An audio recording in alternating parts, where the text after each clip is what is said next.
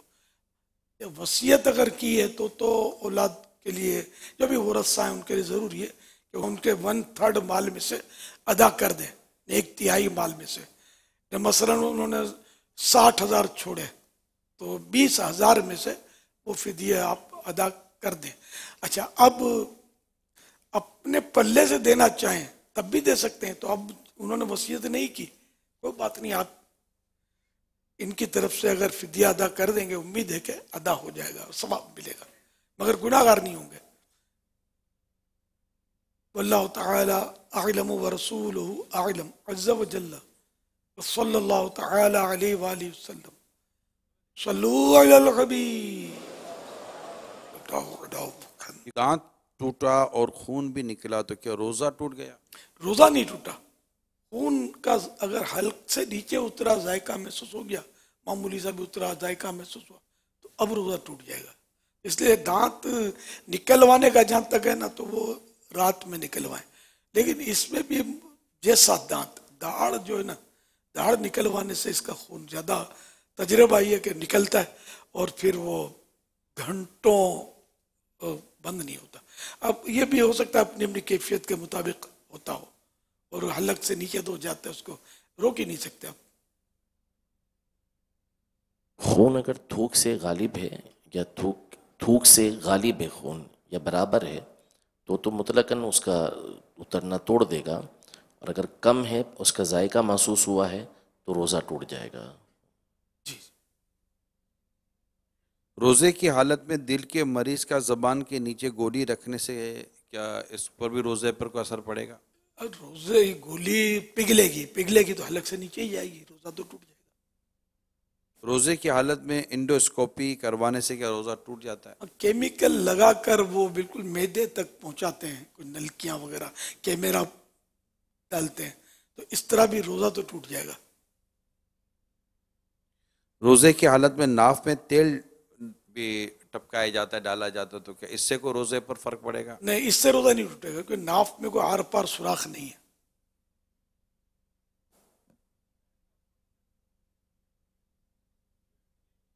میرا سوال یہ ہے، اگر کان اور ناک کی دوائی شہری میں ڈالی گئی ہو اور شہری کا ٹائم ختم ہونے کے بعد حالت میں اس کا ذائقہ ہو تو کیا روزہ ٹوٹ جائے گا؟ سحری میں جو ہے وہ دوائی ڈالی ہے ناک کان وغیرہ کسی کے اندر، اب بعد میں روزے میں اس کا ذائقہ محسوس ہو رہا ہے تو روزہ ٹوٹ جائے گا. صرف ٹیسٹ محسوس ہوگا، روزہ نہیں ٹوٹے گا.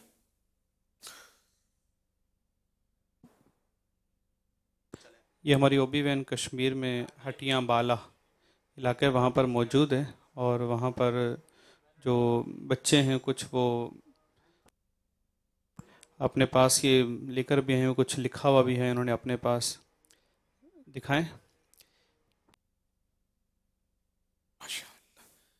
یہ امیر علیہ سنت کا مدنی چینل کی 14ویں سالگرہ مبارک. فیضان مدنی چینل جاری رہے گا.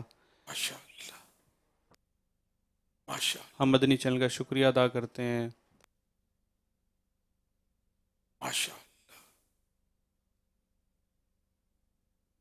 مدینہ پلے کارڈ وغیرہ یہ سارے مرشدی اطار پر نور کی برسات ہو اور مبارکباد وغیرہ.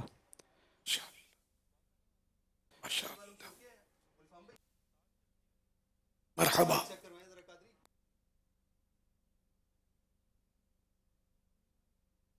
امیر علیہ السلام کے جماعت سے سوال عرض ہے کہ میں آفس کی جاب کرتا ہوں اور وہاں میں نا ایل سی ڈی کے اوپر قرآن پاک پڑھ رہا ہوتا ہوں. ایل سی ڈی کے اوپر دفتر میں قرآن پاک پڑھنا اونچی آواز میں پڑھنا زیادہ افضل ہے یا مطلب آسان سے پڑھ لے وہ بہتر ہے؟ جزاک اللہ خیر. ڈیوٹی کے دوران پڑھتے ہیں. ڈیوٹی کے دوران پڑھنے میں ایسا ہے کہ اگر پرائیویٹ جاب ہے اور سیٹ کی اجازت ہے تو پڑھ سکتے ہیں، یا کوئی ایسی ڈیوٹی ہے کہ جس سے آپ کے پڑھنے سے کچھ بھی فرق نہیں پڑتا، اور یہ بہت مشکل ہے کہ فرق نہ پڑے. اگر فرق پڑتا ہے ڈیوٹی میں تو نہیں پڑھ سکتے. رہا یہ کہ دوسروں کی موجودگی میں بلند آواز سے پڑھنا، تو اگر وہ جگہ کام کاج کے لیے مخصوص ہے کہ لوگ اپنے اپنے کام میں مصروف ہوتے ہیں تو اور ایک بھی سننے والا ہے ہی نہیں وہاں، تو اب یہ کہ زور سے نہیں پڑھ سکتے، بلکہ آہستہ پڑھیں کہ اتنی خود اس کی آواز سنیں. یہ بھی کہہ رہے ہیں کہ ایل سی ڈی کے اوپر پڑھتے ہیں. اب وہ کس کی ایل سی ڈی ہے اس کی وضاحت نہیں کی. بظاہر یہی ہے کہ ایل سی ڈی سسٹم کی ہوتی ہے تو وہ عام طور پر ادارے ہی کی ہوتی ہے. اچھا ایل سی ڈی میں دیکھ کر پڑھتے ہیں. اچھا ہاں تو ظاہر ہے کہ اگر پرائیویٹ ہے اور سیٹ نے اجازت دی ہے تو پڑھ سکتے، ورنہ نہیں پڑھ سکتے. ایل سی ڈی کا یہ کہ استعمال ہوا نا، جو یہ آپ کی جس سے ڈیوٹی کا تعلق نہیں ہے. اگرچہ وہ قرآن ہی پڑھ رہے ہیں آپ کسی کا مصلی آپ کو نماز پڑھنی ہے تو اس کا لے کے بھاگ جائیں کہ میں نماز پڑھا کروں گا، جائز تو نہیں ہوگا. جیب میں تسبیح نکال لیں کسی کے میں پڑھا کروں گا، تو تسبیح اٹھانا کسی کے لے لینا جائز تو نہیں ہوگا. اس طرح قرآن کریم کا نسخہ ہی آپ اٹھا لو کہ مسجد سے کہ چلو وہ لے چلتے ہیں، کسی کے گھر گئے اور اس کو لے لیا کہ میں پڑھا کروں گا اس کو، تو یہ اس طرح لے نہیں سکتے. کسی کی چیز نیکی کے لیے بھی استعمال ہم نہیں کر سکتے بغیر اجازت کے. بے ضرورت سوال بھی نہیں کر سکتے جب تک شریعت اجازت نہ دے. جیسے یہی قرآن کریم کا نسخہ مانگ لینا، کسی سے تسبیح یا مصلی مانگ لینا، یہ بھی مانگ نہیں سکتے. صلو علی الحبیب صلی اللہ علیہ وسلم. فیضان اطاری کراچی سے عرض کر رہا ہوں. امیر اہل سنت کی بارگاہ میں سوال عرض ہے، کیا تراویح ایک ہی مسجد میں پڑھنا ضروری ہے یا دوسرے مساجد میں بھی پڑھ سکتے ہیں؟ جزاک اللہ خیرہ. جیسے بعض لوگوں کو اس حوالے سے بڑی پریشانی ہوتی ہے، جیسے 6 دن تو پڑھ رہے ہیں اپنے گھر میں، گھر کے قریب مسجد میں، لیکن اب کہیں دعوت آئی ہے تو وہاں جاتے وہ پریشان ہوتے ہیں کہ وہاں جا کے جو تراویح ہم پڑھیں گے تو یوں ہمارا ختم قرآن سننا نہیں ہوگا، تو کیا کریں اس کے لیے؟ کوئی لازم تو نہیں ہوگا ان کے لیے؟ نہیں لازم نہیں ہوگا. لازم پڑھنا سنت موقدہ ہے جی، اور وہ بھی سنت موقدہ علی الکفایہ ہے جی.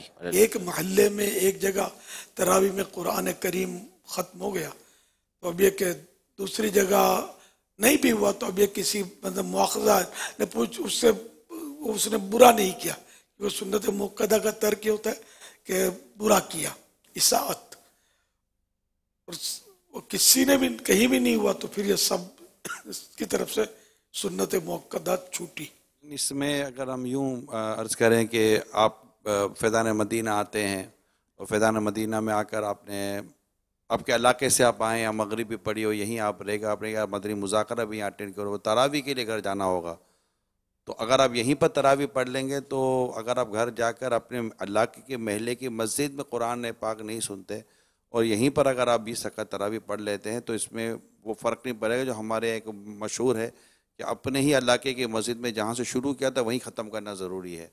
تو ایسا نہیں ہے.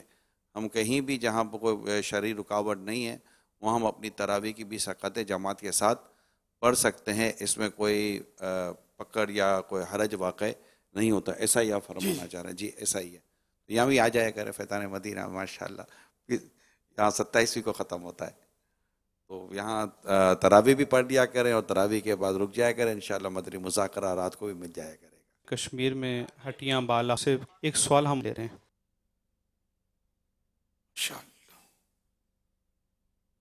ایک سوال ہم وہاں سے لے رہے ہیں. وحید احمد خان میرا نام ہے, ہٹیاں بالا کشمیر سے بول رہا ہوں. وحید احمد خان میرا نام ہے. سوال عشرہ رحمت کو عشرہ رحمت کیوں کہا جاتا ہے؟ اس میں رحمت کا خصوصی فیضان ہے, نزول ہے, اور حدیث پاک میں اس کو رحمت کا عشرہ فرمایا گیا ہے کہ اولہ رحمت. یہ حدیث پاک میں الفاظ ہے. تو اس کا اول یعنی رمضان کا اول یعنی شروع کے 10 دن یہ رحمت ہیں. ہم نے کہا ٹھیک ہے, حدیث میں آ گیا, پیارے آقا نے فرما دیا یہ رحمت کے دن ہے خصوصیت کے ساتھ. ورنہ رحمت کے لیے 10 دن ہیں اور اس کے علاوہ رحمت نہیں ہے, ایسا نہیں ہے. خصوصی فیضان رحمت کا. الحمدللہ. صلو علی الحبیب صلی اللہ علیہ وسلم. عرض ہے کہ سوال کا جواب ارشاد فرما دیجئے کہ جب لڑکیاں بچی شادیاں کر کے جاتی ہے پھر انہوں کی رخصتی ہوتی ہے تو انہوں کے اوپر جو قرآن پاک رکھ کے پھر انہوں کو گھر لے کے جاتے ہیں, یہ کیسا ہے؟ ایسا کرنا چاہیے کہ نہیں؟ جزاک اللہ خیرہ.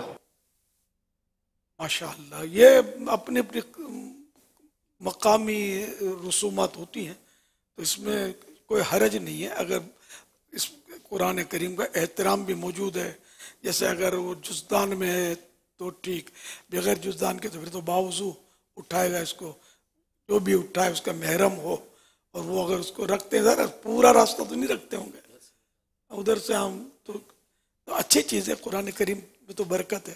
اس میں تھوڑا وقت اس میں سمجھ تھوڑا سے بعض لوگ اس طرح کی باتیں کرتے ہیں, اگر ان کی تفہیم فرما دیں. کوئی ایسا کام تو شادی میں کیا نہیں جو قرآن کے حکم کے مطابق تھا. اب جاتے جاتے بچی کے سر پر قرآن رکھا تو لوگ اس کو بڑا منفی اور نگیٹو طور پر تنقیدی طور پر لے لیتے ہیں. تو اس دونوں حوالے سے آپ کیا رہنمائی فرمائیں گے؟ غلط بات ہے. اب کوئی مطلب جیسے بے نمازی ہے, بہت برائی کر رہا ہے, بہت گناہ گار ہے, تو اب اس پر یہ کہ پابندی ڈالیں گے اللہ کا نام بھی مت لے تو نماز نہیں پڑھتا, یار یہ تو نہیں ہو سکتا نا. تو اب اگر کوئی نعوذ باللہ بے نمازی ہے, روزے بھی نہیں رکھتا, وہ قرآن کریم کو اٹھا کے چومتا ہے, تو اب اس کو کیا برا بھلا بولو گے؟ قرآن کا احترام کرتے ہیں, اچھا ہی تو کام کر رہا ہے نا. تو جو مطلب کھا رہا ہے, آج کل جو کاروبار کر رہے ہیں, کتنا مطلب اس میں گناہ کرتے ہیں, کتنا گناہ کرتے ہیں. تو کبھی اس گناہ گار آدمی کو اپنے مسجد میں دیکھ دیا, اس کو تو خیر سفید پوشی ہوتا ہے, تاجر تو حاجی صاحب ہوتا ہے, چاہے مطلب سود کھاتا ہو, لیکن وہ چونکہ پارٹی ہے تاجر, اس کو کچھ نہیں بولتے لوگ, نمازی ہو تو. لیکن یہ کہ قرآن کریم بہرحال وہ رکھتے ہیں, بالکل صحیح کرتے ہیں. اس میں کوئی شریعت نے جب منع نہیں کیا تو ہمیں کچھ بھی نہیں بولنا چاہیے. اللہ پاک کی رحمت سے کیا بعید کہ اس قرآن کریم کا احترام ان کی مغفرت کا سبب بن جائے. اگرچہ انہیں بھی اپنی شادی شاید سنت کے مطابق اور شریعت کے مطابق ہی کرنی چاہیے, لیکن ظاہر ہے کہ اگر اس طرح کوئی کرتا ہے تو اسے طنز و تنقید کا نشانہ بنا کر اس کی دل آزاری نہ کی جائے. یہی حضور آپ ارشاد فرما رہے ہیں. ہاں, دل آزاری بھی ہوگی, اور مطلب ایک جب شریعت نے منع نہیں کیا تو ہم منع کرنے والے ہوتے کون ہیں؟ صلو علی الحبیب صلی اللہ علیہ محمد. مدنی مذاکرہ, مدنی مذاکرہ, مدنی مذاکرہ.